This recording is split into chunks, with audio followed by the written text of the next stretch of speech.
मला जी स्त्री दिसायची ती पार्वतीच होती। तुझी तिला भेटण्याची इच्छा तरी पूर्ण झाली। हो, आणि पुढे काय करावं याचा मार्गही सापडला मला। का? काय करणार आहेस? ते तुम्हाला ठाऊक आहे।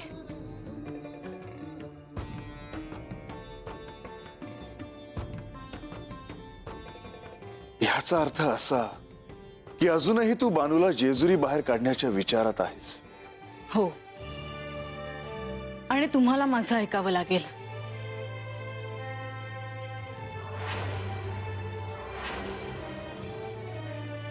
नाही माझा,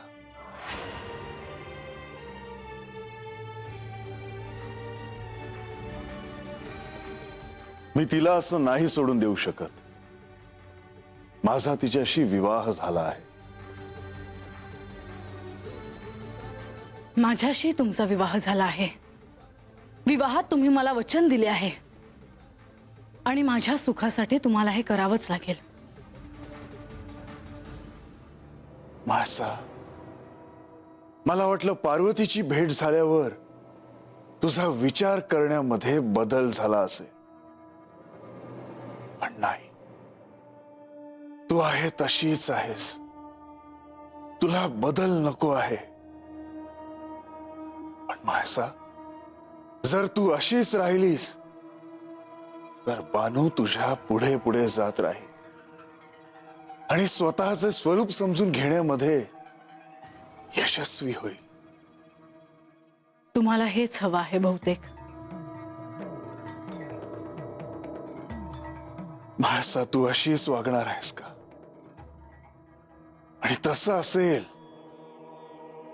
तर होय, तिला तिच्या भक्तीचे फळ मिळेल, कारण ती तुझा अव्हेर नाही करत। ती कोण माझा अभ्यार करणारी? मी आधी इथे आले आहे। माझी फसवणूक झाली आहे, माझ्याशी प्रतारणा झाली आहे। तिने काहीच नाही गमावलं। तिला हे दुःख नाही कळणार। हे दुःख काय असतं ह्या माणसाला विचारा।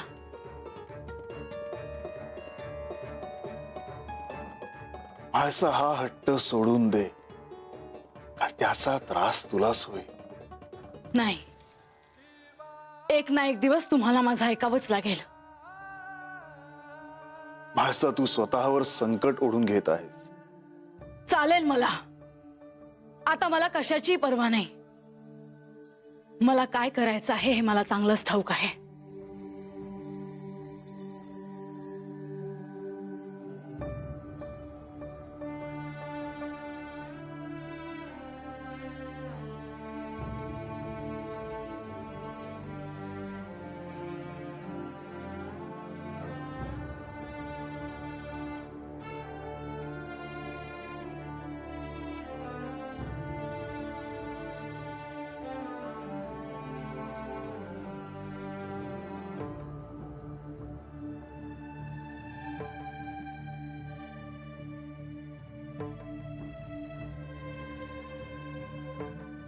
खूप काही नाही मागत आहे मी।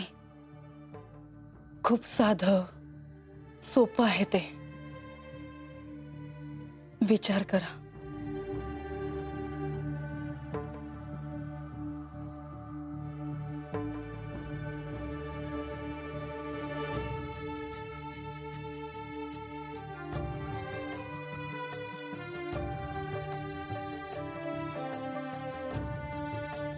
माझ्याशी तुमचा विवाह झाला आहे। विवाहात तुम्ही मला वचन दिले आहे, आणि माझ्या सुखासाठी तुम्हाला हे करावंच लागेल। मी आधी इथे आले आहे। माझी फसवणूक झाली आहे। हे दुःख काय असतं ह्या माणसाला विचारा। माणसा, तुझी आणि पार्वतीची झालेली भेट ही एक अद्भुत घटना होती। ह्या भेटीनंतर आपण कोण आहोत, आपले मूळ स्वरूप काय आहे, बानू गतजन्मी कोण होती, तिचा आणि तुझा काय ऋणानुबंध आहे, हे प्रश्न तुला अस्वस्थ करतील असं मला वाटलं होतं, पण तसं घडलं नाही। त्यापेक्षाही बानूला तिचे जेजुरीतले स्थान न मिळवून देण्यासाठी तुझ्या मनात विचार घर करू लागले आहेत।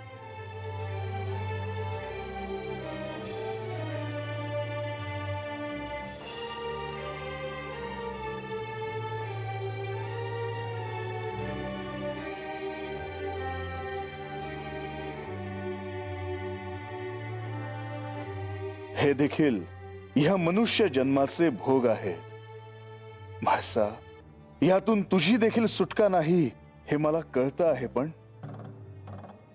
पण तुझ्या मनात जे काही आहे ते मी पूर्ण करू शकत नाही।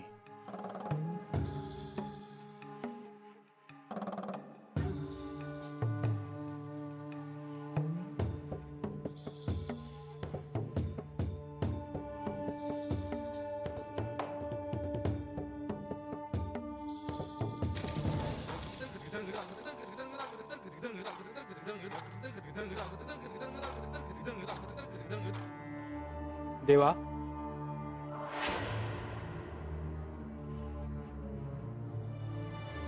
राजवाड्यामध्ये आख्यानाची तयारी सुरू आहे बघा। समधी जण येऊ लागले ती। गणोबा दिसत नाही कुठे? तुम्ही बोलवलं आहे, सांगू का जी गणोबाला? नको, प्रधानजी आणि लक्ष्मी देवींना माझा निरोप द्या। जी देवा। त्यांना सांगा की मी त्यांना तात्काळ इथे बोलवलं आहे। वय देवा।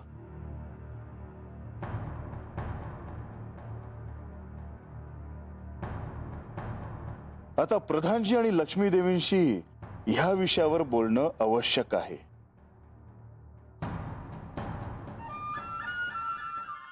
आबा, आता तूच समजावून सांगा आजाला। मी किती बी सांगितलं तरी माझं ऐका नसती हो। अरे मला कशाला कोणी समजवायला होवं, हा? मला काय कळत नाही वय। अरे तसं ना, वस्तीवरची 4 माणसं संघ घेऊन गेला असतात तर बरं नसतं झालं वय। अरे वय र, समज कळतंय मला, पर कधी एकदा जेजुरीला जातोय ना असं झालंय बघ मला। अरे तर माझी बानू एकलीच आहे। हा, असू द्या, असू येतो आबा। बर। आजा निघालाच हे कळलं आणि लागलीच निघालो। रंगा, तू बी जाणार आहेस वय? खरंच तसंच राहावं म्हणतोय। देवाची सेवा करायला मिळेल, त्यांचा आशीर्वाद मिळेल, हा? अजून काय पाहिजे आहे का नाही? अरे आबा, मी बी चालली आहे। 4 दिवस गेलते ना, मन भरलं नाही माझं, म्हणून यांच्या संगती निघाले। अरे आख्यान बी चालू आहे नवत आता। 4 गोष्टी कानावर चांगल्या पडलेल्या बऱ्या असतात, नाही का? आणि बानूला बी बरं वाटल बघ। ऐक नीट समद म्हणजे झालं। असू द्या चला आता, अंधार पडायच्यात पोचायला हवं तत। वय वय आबा, येतो बर का? सांभाळून जाव। चला जा, थांब जरा। हिचं काय? भाकर बांधली हाय, वाट मंदी 2 घास खाऊन घे।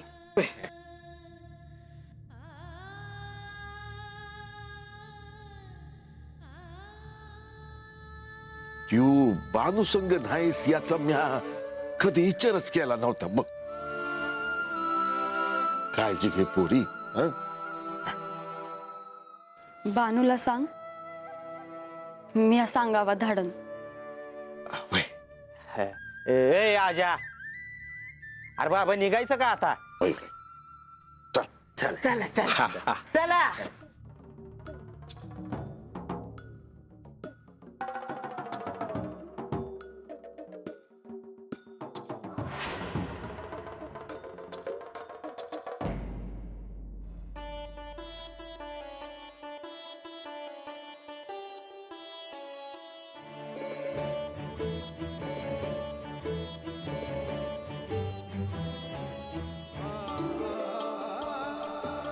गणोबा तुम्ही आणि आज हात कसं काही येणं केलं? बंडोबाला कामाला धाडला होता, अजून आला नाही म्हणून हुडकत हुडकत हात आलो बघा। हाय का हात? नाही, बंडोबा नाही हाय हात। बर, येतो मी। बानाई, एक विचारायचं होतं। विचारा की। तुमचं बाण पावनं चंदनपुरीहून आलेलं दिसत नाहीत, केव्हा येणार आहेत? हे दिवाळी नंतर नाही येतो म्हणले होते, पण अजून बी आलं नाहीत बघा। नाही म्हणलं, एकल्याच आहे ती। हात वाड्यावर आल्यापासून तुमच्या संगती कोणी ना कोणीतरी आहेच बघा। त्या म्हणजे असायच्या, तुम्हाला काय हवं नको त्याच बघायच्या। नाही कोणीच नाही म्हणून विचारलं बघा. वय ह्या खेपेला म्हणजे नाही येणार. तिचं लगीन ठरलं आहे बघा. होय का? चांगलं झालं बघा. बरं बानाई, तुम्हाला काय हवं असल नसल ते सांगायची. वाड्यावर 2 सेवक धाडू का? नाही नाही गणूबा, मला काही लागलं तर सांगल म्या. आणि बा येतोच आहे, तो बी असल हत. बर येतो मी. गडावर आख्यानाची तयारी करायची आहे.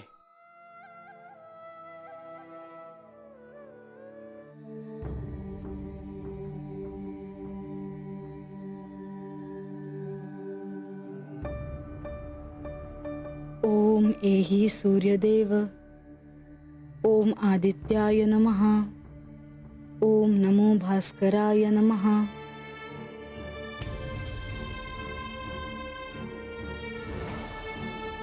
प्रणाम देवी. हे सूर्यदेव, मला तुम्हाला माझ्या बाबतीत घडत असलेल्या दैवी घटनांबद्दल सांगायचे आहे. कदाचित तुम्हाला त्याबद्दल ठाऊक असेल. होय देवी, तुमची आणि पार्वती देवीची भेट झाली हे मला ठाऊक आहे. ही खरोखरीच एक दैवी घटना आहे. मला सत्यापर्यंत पोहोचण्यासाठी माझ्या हातात आता एक एक गोष्टी लागत चालल्या आहेत याचे मला समाधान आहे. आणि मला जे प्राप्त करायचे आहे त्यासाठी ही महत्वाची घटना आहे असं मला वाटतं. होय, पण देवी, मी आपल्याला पुन्हा एकदा सांगू इच्छितो की आपण कोणताही निर्णय घेताना त्याचा सर्वतोपरी विचार करूनच घ्यावा. तुम्ही मागे देखील मला हे सांगितले होते, याचे मला स्मरण आहे. मी नक्कीच त्याचा विचार करेन. आज्ञा असावी.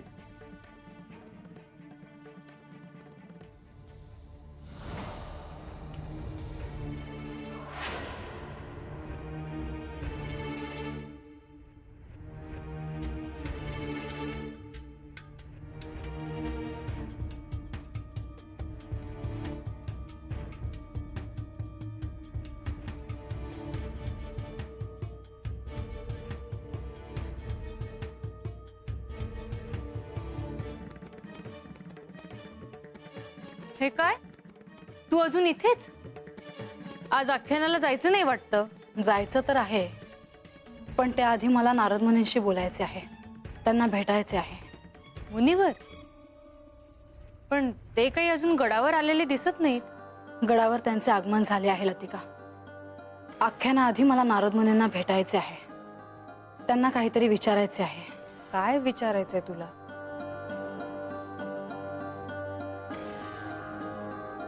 तुला ते लवकरच कळेल लतिका, सगळ्यांनाच कळेल. पण त्याआधी मुनिवरांना माझा निरोप दे की मी त्यांना भेटायला बोलवले आहे. हा निरोप त्यांच्यापर्यंत पोहोचलाच पाहिजे. हो.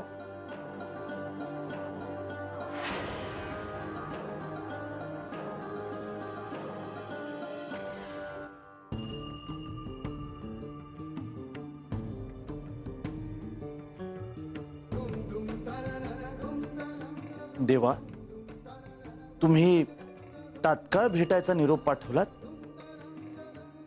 आता आख्यानासाठी सर्वजण गडावर येऊ लागले आहेत, परंतु तुम्ही चिंतित दिसता आहात. होय, कारण वेळच तशी आहे. काय झालं आहे देवा?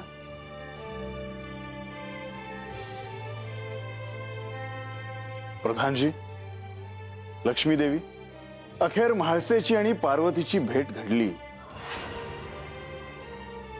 पण ह्या भेटीमध्ये म्हाळसेला आपण स्वतःलाच भेटतो आहोत ह्याची मात्र जाणीव नव्हती. ती भेट घडल्यावर म्हाळसेला सत्यापर्यंत पोहोचण्यासाठी काही निराळे विचार मनात येतील असं मला वाटलं होतं. पण तसं घडण्याऐवजी अजूनही बानूला जेजुरीत स्थान न मिळावं हाच विचार म्हाळसेच्या डोक्यात घोळतो आहे. परंतु हे शक्य नाही. तेच मी तिला समजवण्याचा प्रयत्न केला, पण काही केलं ती माझे म्हणणे ऐकत नाही. असं असेल तर अत्यंत गंभीर समस्या निर्माण झाली आहे देवा. आणि ह्यासाठीच मी तुम्हाला तात्काळ इथे बोलवणं पाठवलं. आता ह्यातून मार्ग कसा काढावा हे विचारायचं होतं. श्री म्हाळसा देवींचं मन काही करून वळवावं लागेल. हा एकच मार्ग आहे आणि हे कार्य अशा व्यक्तीला करावं लागेल ज्याच्यावर त्यांचा पूर्ण विश्वास असेल. म्हणजेच नारद मुनी. कर्पूर कांती धवलाय जटाधराय दारिद्र्य दुःख दहनाय नमः शिवाय. म्हाळसा देवींचा त्यांच्यावर विश्वास आहे.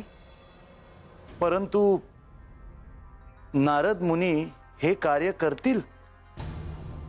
हो, नाहीतर हे कार्य कोण करणार? हे कार्य साधं नाही. मागे सारीपाटाच्या डावासाठी त्यांच्यामुळेच म्हाळसा देवींनी होकार दिला होता. होय,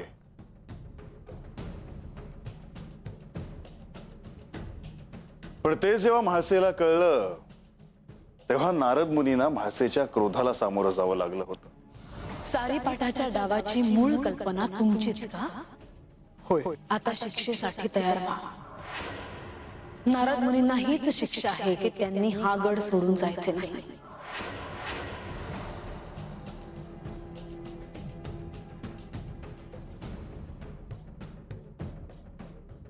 मुनिवर, प्रणाम मुनिवर. शुभम भवतु. आपल्यासाठी म्हाळसाचा निरोप घेऊन आले आहे. श्री म्हाळसा देवींचा निरोप, आणि तोही माझ्यासाठी? आपण आख्यानासाठी गडावर आले आहात हे तिला समजले आहे. आख्यानाला जाण्यापूर्वी तुमची भेट व्हावी म्हणून तिने तुम्हाला भेटायला बोलवले आहे. नारायण नारायण. काही विशेष प्रयोजन तर नाही ना? क्षमा असावी मुनिवर, तिला तुम्हाला काहीतरी सांगायचे आहे. आता ते काय ते मला ठाऊक नाही. मी केवळ माझे कार्य करते आहे. येते.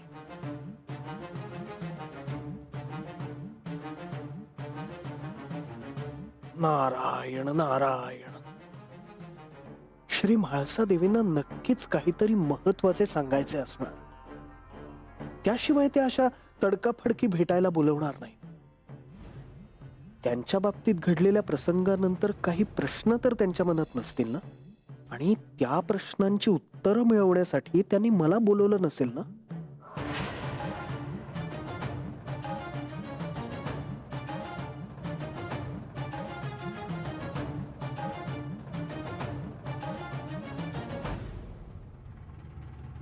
आणि मला ते अजूनही आठवतंय. त्यामुळे नारद मुनी म्हाळसेला समजवण्याचा प्रयत्न करतील असं मला नाही वाटत. परंतु लक्ष्मी देवी म्हणाल्या त्याप्रमाणे त्यांच्याखेरीज हे कार्य दुसरं कोणीही करू शकणार नाही देवा. त्यांना ह्यात हस्तक्षेप हा करावाच लागेल, कारण बाणाई ही नारद मुनींची शिष्या देखील आहे. मला असं वाटतं की आपण त्यांच्यावर हे दायित्व सोपवावं. ह्यातून काय मार्ग निघू शकेल ह्यावर आपण विचार करूच, परंतु नारद मुनींना त्यांच्यावर एक दायित्व येणार आहे ह्याची कल्पना तरी द्यावी. प्रधानजी, नारद मुनींना भेटण्यास बोलवावे लागेल. देवा, गडावर आज आख्यान आहे, म्हणजेच नारद मुनींचं गडावर आगमन झालं आहे. आणि आख्यानाला जाण्याआधी ते आपली भेट घेतल्याशिवाय जाणार नाहीत असं मला वाटतं. त्यामुळे ते इथेच येत असावेत.